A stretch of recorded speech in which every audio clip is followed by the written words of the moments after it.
someone tells you to hold two halves of a ping pong ball over your eyes, tune a radio to white noise, and sit still for 15 minutes. You think, this is nothing.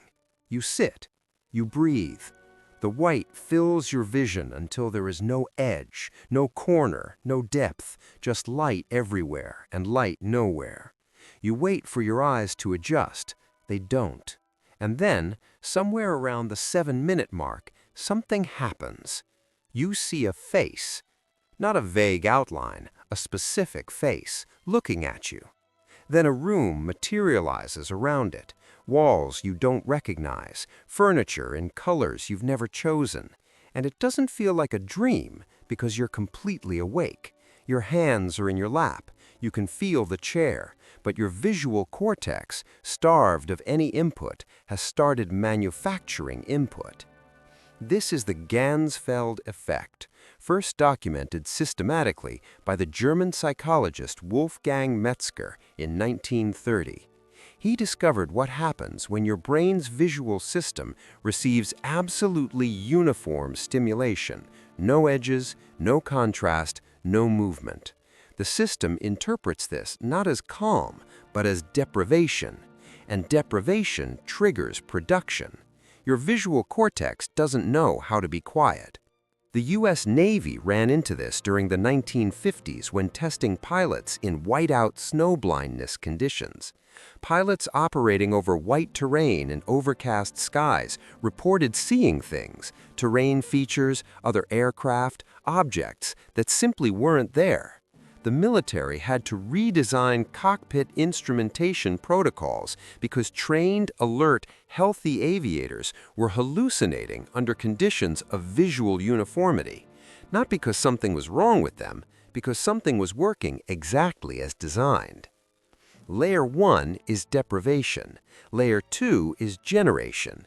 Your brain has a model of the world, a constantly updated predictive simulation of what's probably out there based on past experience, and when real sensory data stops arriving, the model keeps running. It fills the void with its best guesses. The faces you see in Ganzfeld conditions are your brain's probability distribution of what a visual field should contain. You've been doing this your whole life, every time your eyes close. The Ganzfeld just does it while you're watching. You're not asleep yet. You know you're not asleep because you can still hear the sounds of the room, the hum of something electrical, maybe rain. But there's a man standing in the corner. He's wearing a suit. He's very clearly a specific person, not a blur, not a shadow, and he's reading something, and you cannot remember how he got there. Then you snap back. The corner is empty. You were in hypnagogia, the threshold state between waking and sleep, where the brain runs two operating systems simultaneously, and neither quite wins. Nikola Tesla was explicit about using it deliberately. He would sit in a chair with a steel ball in his hand, doze until the ball dropped and woke him, then immediately hold on to whatever he'd been seeing. He credited hypnagogic visions with several of his engineering concepts. Salvador Dali did the same thing with a key and a plate. They weren't mystifying the creative process. They were harvesting a specific neurological state where the prefrontal cortex relaxes its editorial control before the visual system goes fully offline. Harvard's Deirdre Barrett spent years cataloging the hypnagogic experiences of over 11,000 subjects between 1989 and 1996. What she found wasn't random visual noise. The content was highly structured, geometric patterns, faces, landscape transitions, and, most commonly, the vivid sense of a presence nearby, someone in the room, just out of direct view, not threatening, not welcoming, just there. That presence feeling is called the hypnagogic sensed presence, and it has a mechanism. As you cross into sleep, the brain's social cognition systems, the ones that model other people, track intentions, read emotional signals, don't shut off evenly. they tend to stay online longer than your visual and movement systems. So your brain can feel that someone is near, process all the social implications of that nearness, and generate no actual visual content to accompany it. You feel watched by no one, by yourself, by the part of your mind that never stops modeling the social world, even at 1:37 in the morning when you're 90 seconds from being unconscious. You are on day 4 of a solo polar traverse. The temperature is -30. Your backup radio failed on day 2. The GPS shows you are still 12 hours from the depot, and you have eaten the last of your food. You are moving, because stopping means dying. And then, around hour 6 of the final push, you become aware that you are not alone. There is someone walking beside you. Not a sound, not a shadow, a presence, a distinct, specific companion presence, keeping pace and on some level communicating the message that you will make it, that you should keep moving, that the cold is manageable and the depot is real. Ernest Shackleton described this exactly during his 1916 Antarctic crossing of South Georgia Island. He and his 2 companions each felt a 4th person in their group throughout the final march. He didn't include it in his official expedition account. He told it only to close friends because he worried it would seem like a breakdown. T.S. Eliot read Shackleton's private account and embedded it in The Wasteland. Who is the third who walks always beside you? The journalist John Geiger spent years documenting this phenomenon and identified over 100 cases across documented solo survival situations.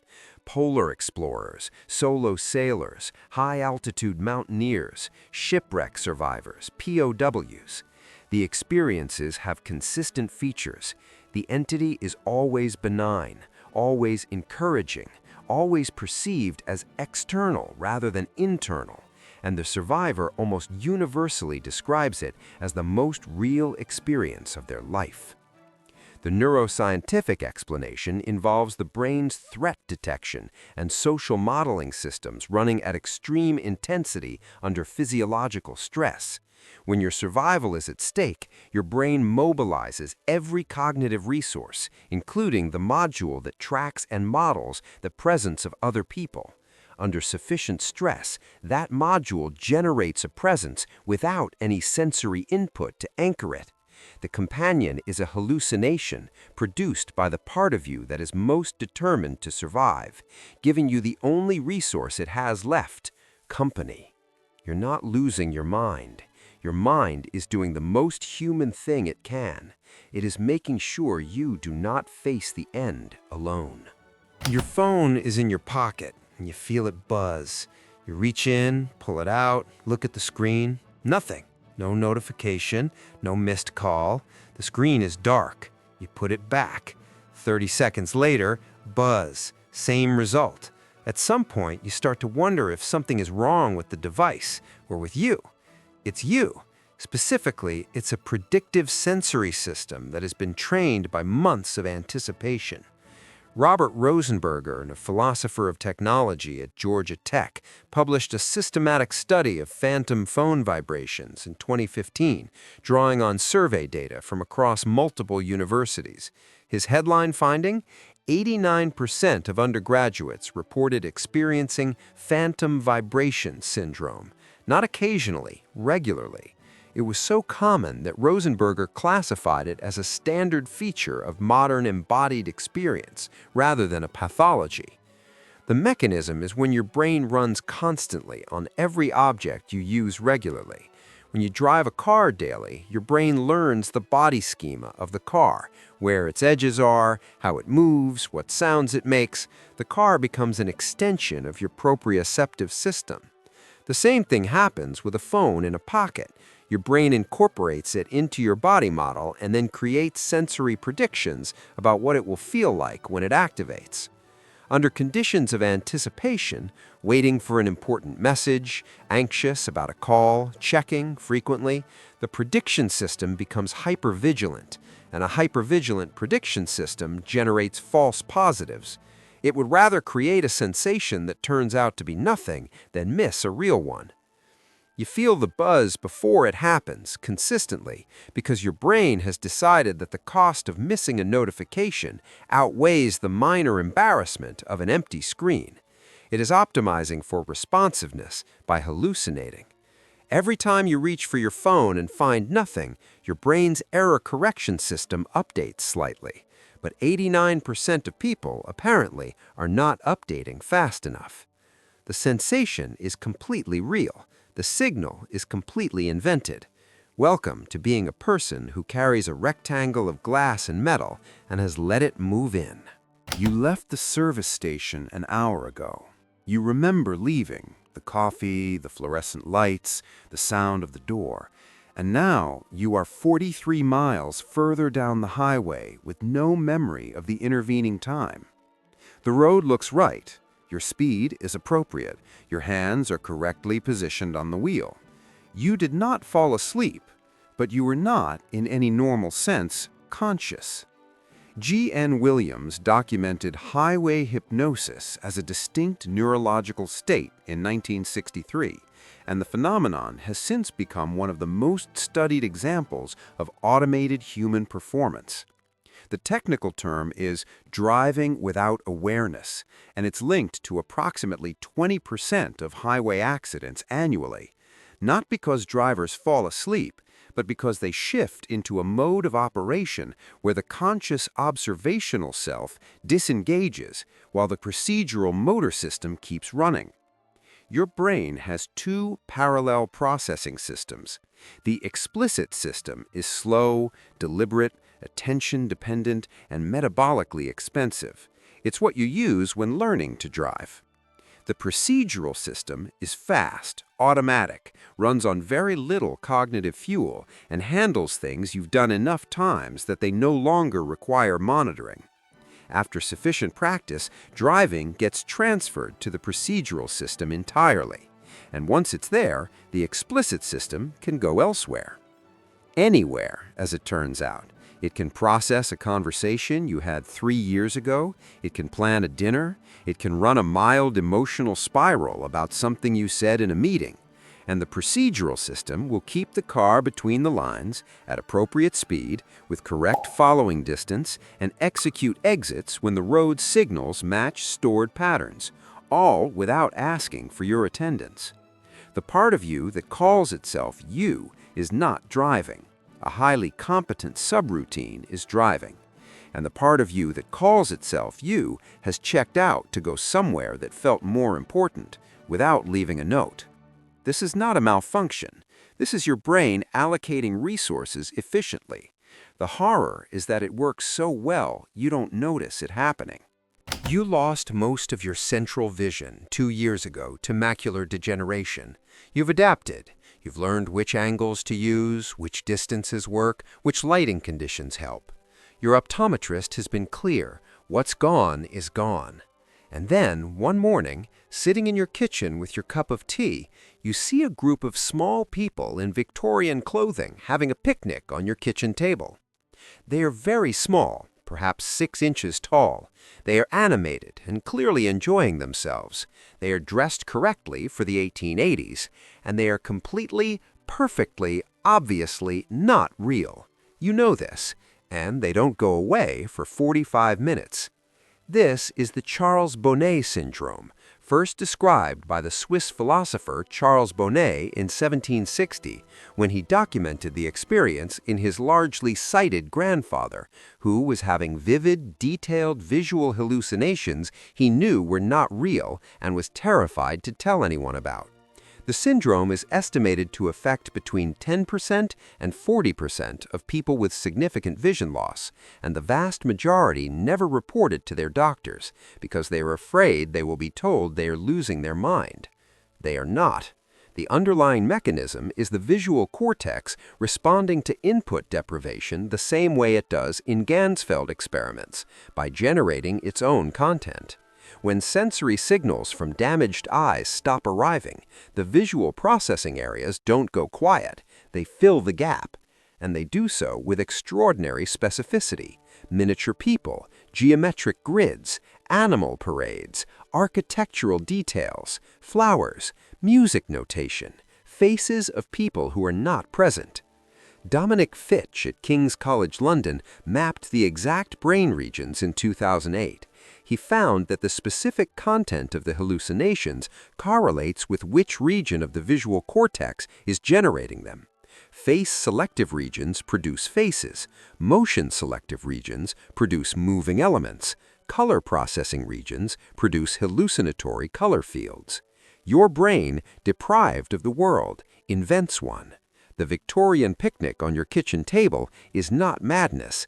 It is your visual cortex, running exactly as engineered, doing what it has always done, refusing to show you nothing. A researcher seats you at a table. A screen is placed in front of you, blocking your view of your left hand. The researcher places a rubber hand, realistic, the right skin tone correctly positioned where your left hand would be, in your full view. Then they use two small brushes to simultaneously stroke both the rubber hand and your actual hidden hand in exactly the same place. They watch a timer. In about 90 seconds, something shifts in your face, a slight change in expression, a loosening of your attention, a reorientation. You have begun to feel that the rubber hand is your hand. Then the researcher picks up a hammer and brings it down toward the rubber hand's fingers.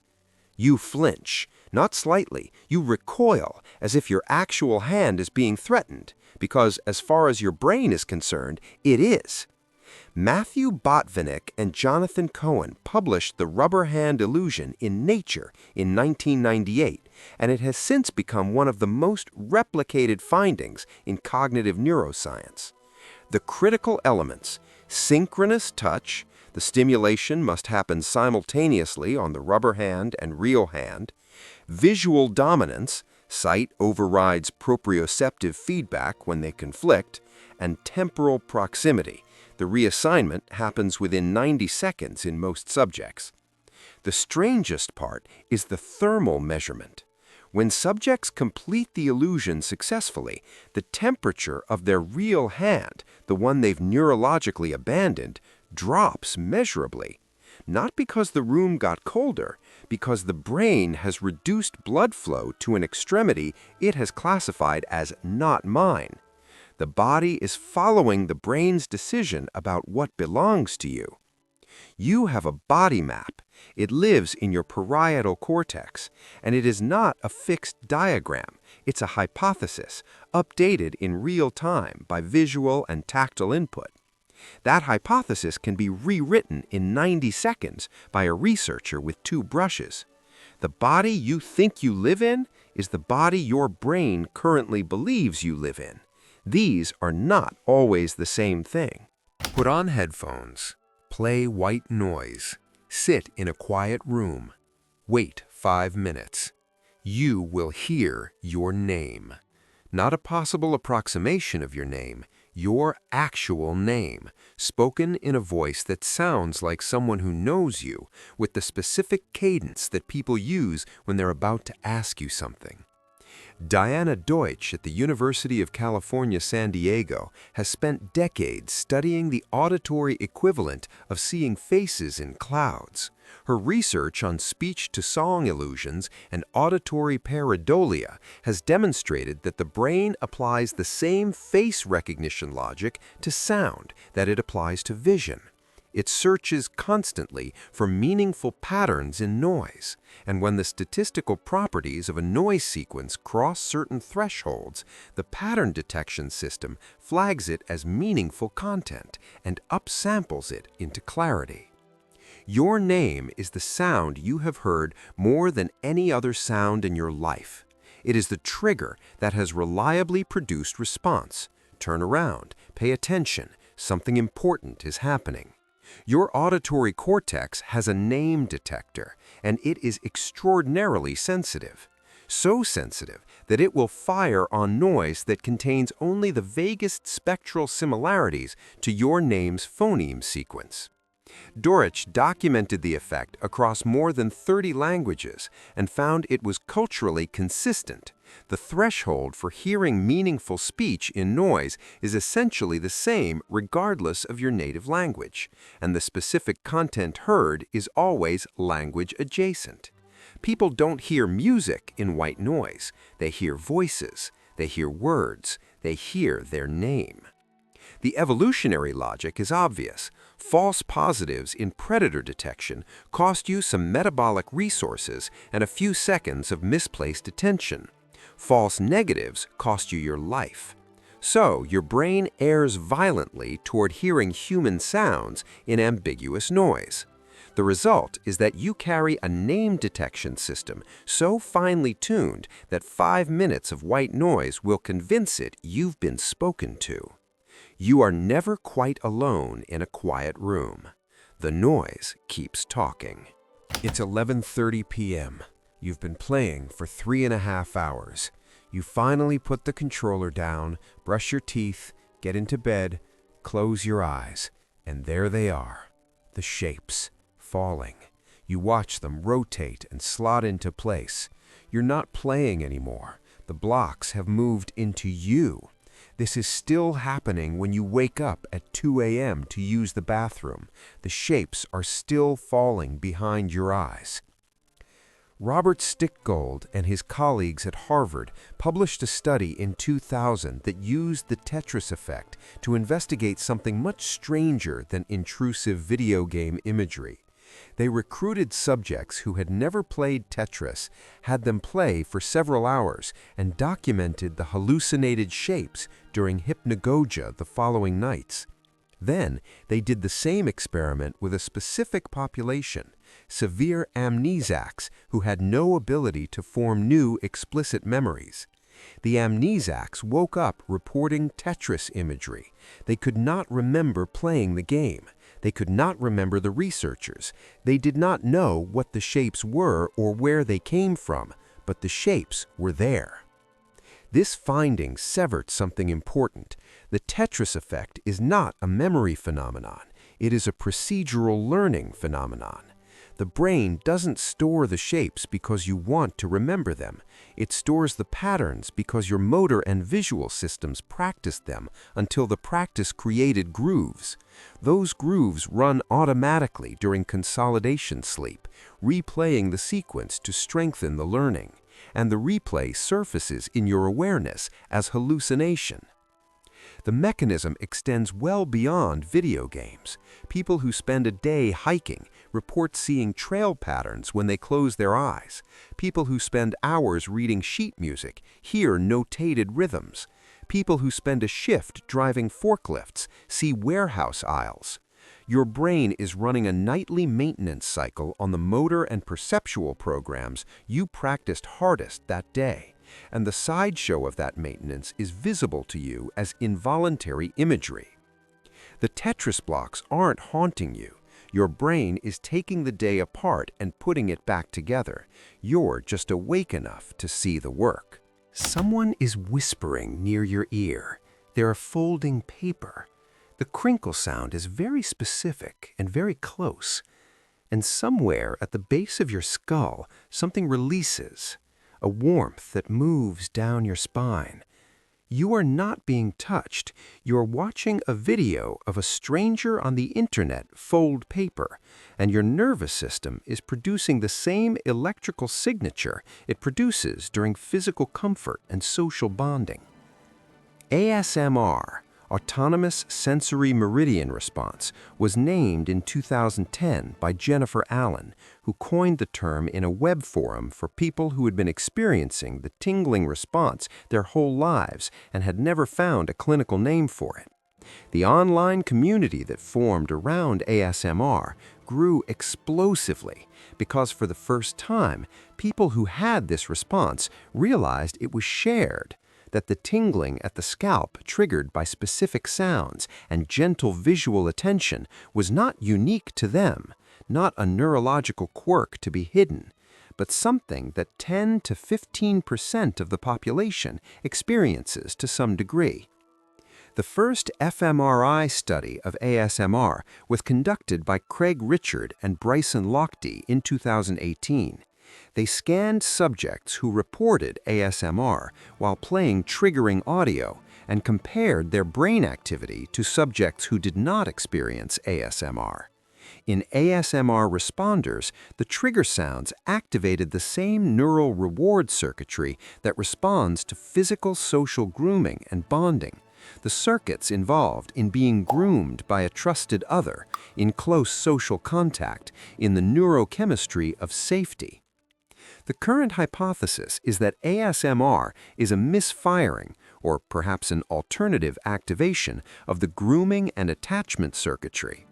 Humans, like other primates, have neural systems that evolved to reward close social proximity, the sounds of careful attention from another person, the sensation of being attended to by someone who means no harm. In ASMR, this system responds to recorded sounds of attention, whispering, tapping, folding, the sounds of care, without requiring the actual physical presence of another person. Your spine doesn't know it's watching a video. Your grooming circuitry hears the sounds of a trusted presence nearby and does what it always does. It opens. The warmth that moves from your scalp down your back is your nervous system being fooled, in the most benign way possible, into the neurochemistry of being safe. Your brain hallucinates proximity, and for 10 minutes, it works exactly as if someone who cares about you is there.